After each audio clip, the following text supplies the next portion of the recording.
Hi friends, అందరికీ నమస్కారం అండి. ఈరోజు ఈ వీడియోలో మనము ప్రెజెంట్ కంటిన్యూస్ టెన్స్ అంటే ఏంటి, అందులో సెంటెన్స్ అనేవి ఎలా ఫ్రేమ్ చేయాలి, అండ్ ఆ సెంటెన్స్ ఫ్రేమ్ చేయడానికి మనకి స్ట్రక్చర్ ఏ విధంగా ఉంటుంది, అండ్ ఆ వాక్యాలను మనం ఏ విధంగా ప్రాక్టీస్ చేస్తే మన స్పోకెన్ ఇంగ్లీష్ అనేది ఇంప్రూవ్ అవుతుంది అనే విషయాల గురించి మనం నేర్చుకోబోతున్నాం అండి. ఓకేనా? So this is our 17th video. Okay, present continuous tense. So the tense which is used to express the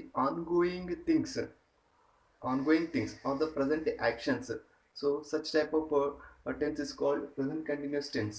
అంటే ఏదైతే మనము ప్రస్తుతం జరుగుతూ ఉన్న పనులను గురించి తెలియజేయడానికి మనం ఉపయోగిస్తూ ఉంటామో, సో అలాంటి వాక్యాలకి తెలియజేయడానికి మనము ఈ యొక్క టెన్స్ని మనం ఉపయోగిస్తూ ఉంటాం. అంటే ప్రజెంట్ కంటిన్యూ చేస్తూ ఉన్న పనులను తెలియజేయడానికి ఈ యొక్క ప్రజెంట్ కంటిన్యూస్ టెన్స్ని మనము ఉపయోగిస్తూ ఉంటాం. ఓకేనా? సో ఇందులో మెయిన్ స్ట్రక్చర్ ఏంటి అంటే,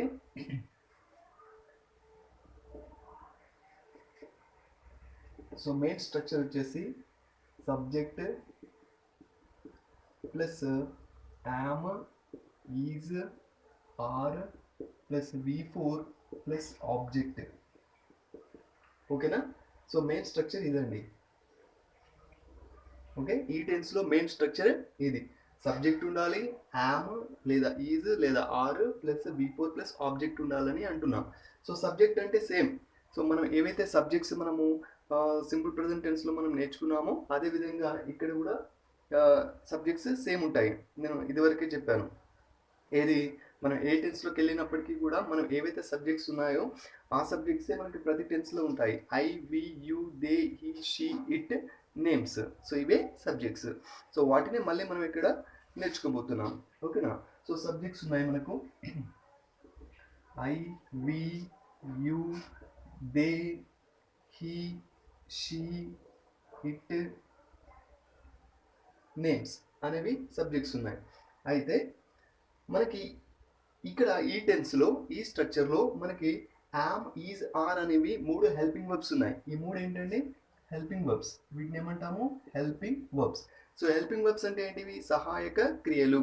అంటే మన మెయిన్ వర్బ్కి ఏవైతే సహాయం చేస్తూ ఉంటాయో అలాంటి క్రియలని మనం సహాయక క్రియలు అని చెప్పేసి పిలుస్తూ ఉంటాం. సో ఇక్కడ మనకి మూడు హెల్పింగ్ వర్బ్స్ ఉన్నాయి అండ్ వన్ మెయిన్ వర్బ్ ఉంది. ఓకేనా? So this is main verb.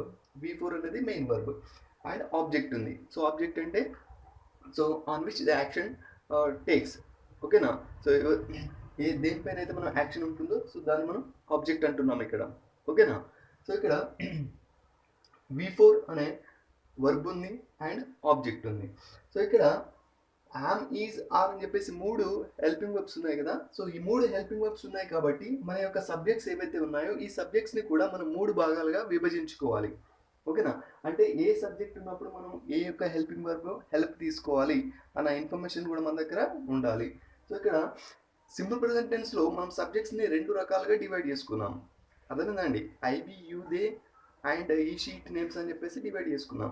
అయితే ఈ టెన్స్లోకి వచ్చేటప్పటికి మనకు మూడు హెల్పింగ్ వర్బ్స్ ఉన్నాయి కాబట్టి మనం ఈ యొక్క సబ్జెక్ట్స్ని మూడు భాగాలుగా విభజించుకుంటాం. సో అది ఎలా అంటే, సో ఐని ఒక భాగంగా తీసుకుంటాము, వి, యు, దే అనేది రెండో భాగంగా తీసుకుంటాము. ఇది ఒకటో భాగం, ఇది రెండో భాగం అండ్ ఇది మూడో భాగం. ఈ షీట్ నేమ్స్ అనేవి మూడో భాగం. సో ఐ అనే సబ్జెక్ట్ ఉన్నప్పుడు మనము యామ్ అనే హెల్పింగ్ వర్బ్ని ఉపయోగిస్తూ ఉంటాము. అండ్ వి, యు, దే అనే సబ్జెక్ట్స్ ఉన్నప్పుడు మనం ఏం చేస్తాము అంటే, సో ఆర్ అనే హెల్పింగ్ వర్బ్ని మనం చూజ్ చేసుకుంటాం. అండ్ ఈ షీట్ నేమ్స్ ఉన్నాయి కదా. సో ఇక్కడికి వచ్చేటప్పటికి ఈజ్ అనే ఒక హెల్పింగ్ వర్బ్ యొక్క సహాయం మనం తీసుకొని ఒక వాక్య నిర్మాణం అనేది మనం చేసుకుంటాం ఫ్రెండ్స్. ఓకేనా? సో ఈ విధంగా మనకు ప్రజెంట్ కంటిన్యూస్ టెన్స్లో స్ట్రక్చర్ ఏముంటుంది అండ్ ఆ స్ట్రక్చర్లో ఏవే విషయాలు ఉన్నాయి, ఆ విషయాలు అనేవి ఎలా విభజించుకోవచ్చు అనేది మనకు క్లియర్గా నేర్చుకుంటున్నాం. అండ్ ఇకపోతే V4 అనే వర్బ్ ఉంది కదా. సో V4 అంటే ఏంటి? మనకి వర్బ్లో 5 రకాలు ఉంటాయని మనం ముందే అనుకున్నాం. సో ఇక్కడ V4 అంటే, సో మళ్ళీ ఫర్ ఎగ్జాంపుల్ మళ్ళీ ఒకసారి మీకు గుర్తు చేయడానికి ఒక ఎగ్జాంపుల్ ఇస్తున్నాను. సో ఫర్ ఎగ్జాంపుల్ గివ్ అనే ఒక వర్బ్ ఉంది. First verb give. సో V2లో ఏమవుతుంది? గేవ్ అవుతుంది, గివ్, గేవ్. అండ్ V3లో ఏమవుతుంది? Given, give, gave, given. And V4లో గివింగ్, గివింగ్. సో సింపుల్గా గుర్తుపెట్టుకోండి ఫ్రెండ్స్, V4 వర్బ్ అంటే ఏదైనా ఒక verb ing form. ING form ఉంటుంది కదా, ఏదైనా వర్బ్ తీసుకుంటే మనం ఐఎన్జీ కనుక యాడ్ చేస్తే అది V4 ఫామ్ అవుతుంది. అండ్ V5 ఏమవుతుంది? గివ్స్. V5 ఏమవుతుంది? Gives. Give and giving gives. So ఈ విధంగా, సో ఇప్పుడు మనము ఈ టెన్స్లో మనం ఏ వర్బ్ తీసుకుంటాము? గివింగ్. సో ఈ యొక్క వర్బ్ని మనం తీసుకుంటాము. So this is V4 and object is anyhow we can take any kind of object. ఓకేనా ఫ్రెండ్స్? సో ఇది మనకి ఓవరాల్గా స్ట్రక్చర్ అండ్ ఆ స్ట్రక్చర్లో ఉన్న విషయాలు ఏవైతే ఉన్నాయో మనం డిస్కస్ చేసుకున్నాం. అయితే వీటిని ఉపయోగించి మనము వాక్య నిర్మాణం అనేది ఏ విధంగా చేసుకోవాలి, అదేవిధంగా మనము స్పోకెన్ ఇంగ్లీష్లో మనం ఏ విధంగా ప్రాక్టీస్ చేయాలి. సో ప్రాక్టీసింగ్ అనేది ఇంపార్టెంట్ అని మనం ముందే అనుకున్నాం. So practice makes man perfect. ఓకేనా? సో మనం ఎంత ప్రాక్టీస్ చేస్తే అంత స్పోకెన్ ఇంగ్లీష్ అనేది మనం నేర్చుకుంటాం friends. So that's why I'm insisting you from the beginning onwards we need to make lot of practice. So I will tell you how to practice in this tense so that to improve our skills. Understand? Okay, I will give you one table, that means one substitution table or like a practicing table. So with that you will get each and every information. Okay, friends. So present continuous tense framing positive sentences and negative sentences.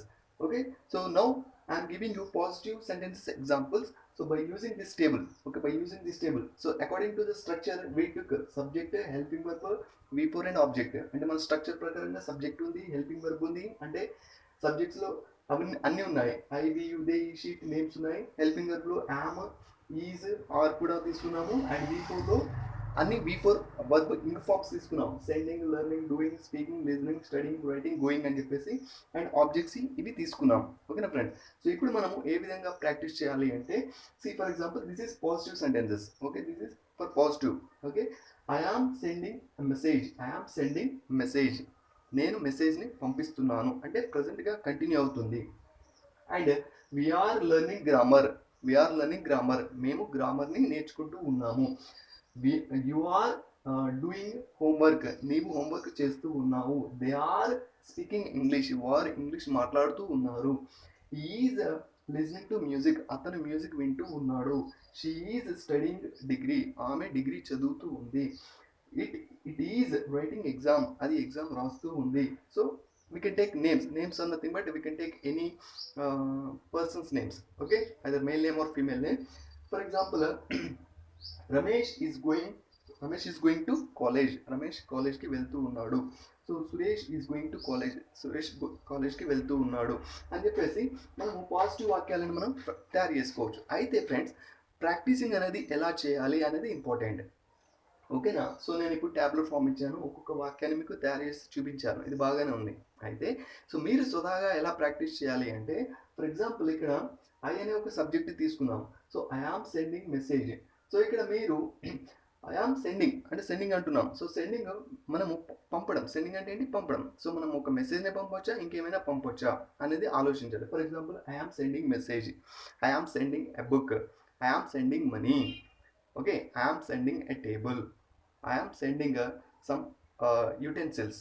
Okay, so ఆ విధంగా మనము ఆబ్జెక్ట్స్ని create చేసుకోవాలి. So సోదాగా ఆబ్జెక్ట్స్ని create చేసుకొని మనం ఇంకా ఏ విధంగా మాట్లాడవచ్చు అనేది మనం సోదాగా ప్రాక్టీస్ చేయాలి. సో ఐ అనే సబ్జెక్ట్ని తీసుకొని, యామ్ అనే హెల్పింగ్ వర్బ్ని తీసుకొని, సో ఈ యొక్క సెండింగ్ అనే V4ని తీసుకొని ఆబ్జెక్ట్స్ని చేస్తూ ఆబ్జెక్ట్ని మనం చేంజ్ చేస్తూ ఉండాలి. ఆర్ఎల్స్ మనం వర్బ్ని కూడా మనం చేంజ్ చేసుకోవచ్చు. For example I am taking a book. Okay, I am learning grammar, I am listening to music. Okay, I am playing cricket. I am cutting vegetables. I am listening to class. So ఈ విధంగా మనకు నచ్చినన్ని వాక్యాలను ఐదో వర్బ్ని change చేస్తూ మనం ఈ విధంగా practice చేయాలి. అదేవిధంగా మళ్ళీ వి అనే సబ్జెక్ట్ని తీసుకోవాలి. We're learning grammar. Okay, we're discussing, we're supporting to the government, we're maintaining social distance. So ఈ విధంగా మనము సాధ్యమైన వాక్యాలు మనం స్వతహాగా ప్రాక్టీస్ అనేది చేసుకోవాలి. Okay, so we're walking on the road, we're going to play ground. So like that మనం చేసుకోవాలి. Then you are doing homework, you are doing homework, you are listening carefully. Okay, so you are paying attention. Okay, you are paying money and you are watching carefully. So ఈ విధంగా మనము వర్బ్ని ఆబ్జెక్ట్ని మనం change చేసుకుంటూ వెళ్ళాలి. And they are speaking English. Okay, they are swimming in the pool. Right. So they are smoking. So ఈ విధంగా మనము వాక్యాలను సుధాగా ప్రాక్టీస్ చేసుకోగలరు. Is listening to music. Okay. So she is studying degree, it is writing exam and just I gave some names. So ఆ విధంగా names కూడా మీరు చేంజ్ చేసుకోండి. సో ఈ విధంగా చేసుకోవడం ద్వారా ఈ విధంగానే మీరు ప్రాక్టీస్ చేయాలి. సో ఈ విధంగా ప్రాక్టీస్ చేస్తేనే ఏంటంటే మీకు ఎన్ నెంబర్ ఆఫ్ సెంటెన్సెస్ అనేవి వస్తాయి. తద్వారా మీ యొక్క లెర్నింగ్ అనేది ఎక్కువ ఇంప్రూవ్ అవుతుంది ఫ్రెండ్స్.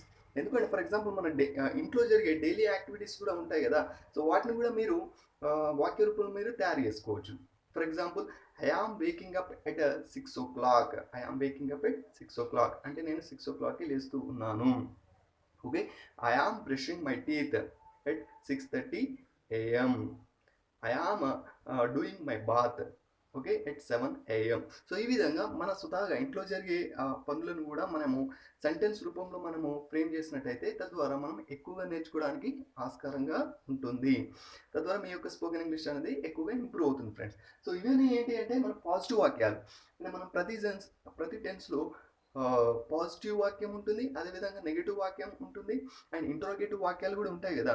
అది ఈ వీడియోలో మనం పాజిటివ్ అండ్ నెగిటివ్ వాక్యాలను ఎలా ఫ్రేమ్ చేయాలని నేర్చుకుంటున్నాము. తద్వారా ఇక్కడ మనము పాజిటివ్ అంటే ఫ్రేమింగ్ పాజిటివ్ అండ్ నెగిటివ్ అంటున్నాం. సో ఇప్పుడు మనం పాజిటివ్ కంప్లీట్ చేసుకున్నాం, ఈ టేబుల్ ద్వారా పాజిటివ్ కంప్లీట్ చేసుకున్నాం. అయితే నెగిటివ్ని ఎలా ఫ్రేమ్ చేయాలి అనేది ఇప్పుడు మీకు తెలియజేస్తాను. ఓకేనా ఫ్రెండ్స్. సో ఇప్పుడు మనము నెగిటివ్ వాక్యాలను ఎలా తయారు చేసుకోవాలో చూద్దాం. సో ఇప్పుడు నెగిటివ్ వాక్యాలు. So negative is nothing but positive అంటే మనం చేస్తూ ఉన్నాము, నెగిటివ్ అంటే మనం చేయట్లేదు. సో ఆ విధంగా తెలియజేయడానికి మనం ఉపయోగించే వాక్యాలు. సో ఇక్కడ ఫర్ ఎగ్జాంపుల్ నెగిటివ్కి సంబంధించిన టేబుల్ ఈ విధంగా ఉంటుంది. సో సింపుల్గా మనం నెగిటివ్ వాక్యాలను ఫ్రేమ్ చేయాలి అనుకుంటే, అంటే నెగిటివ్ వాక్యాలను మనం తయారు చేయాలి అనుకుంటే సింపుల్గా ఏం చేశానంటే ఐఎమ్ నాట్ని, ఆర్ నాట్ని, ఈజ్ నాట్ని నేను యూజ్ చేశాను. అంటే నాట్ని అంటే not refers to negative. I am not sending message, నేను మెసేజ్ని పంపడం లేదు. I am sending a message అనేది positive, I am not sending message అనేది negative. So we are learning grammar అనేది positive, we are not learning grammar అనేది negative. So you are doing homework అనేది positive, you are not doing homework అనేది negative. So they are speaking English అనేది positive, they are not speaking English అనేది negative. Okay. So he is coming to class అనేది positive, he is not coming to class అనేది negative. Okay. So she is speaking Telugu అనేది positive, she is not speaking Telugu అనేది negative. Okay. She is going to college అనేది positive, she is not going to college అనేది negative. So ఈ విధంగా negative వాక్యాలను prepare చేయడం చాలా సులభం ఫ్రెండ్స్. మనము నాట్ని యూజ్ చేస్తూ వెళ్ళిపోయాం. సో ఈ విధంగా ఫ్రేమ్ చేసుకున్న ద్వారా తద్వారా ప్రాక్టీస్ చేయడం ద్వారా మనం ఎక్కువగా నాలెడ్జ్ని గెయిన్ చేసుకోగలము, మన స్పోకెన్ ఇంగ్లీష్ మనం ఇంప్రూవ్ చేసుకోగలం. Okay friends. So in this video we learn about present continuous tense and the formation of positive sentences and negative sentences. And in the next video we are going to learn about interrogative sentences in a present continuous tense. And ఈ video మీకు నచ్చిందని నేను అనుకుంటున్నాను. And ఇప్పటి వరకు ఎవరైతే మన ఛానల్ని సబ్స్క్రైబ్ చేసుకోలేదో so please subscribe our channel and try to share to your friends and family members. Thanks for watching this video. Thank you very much.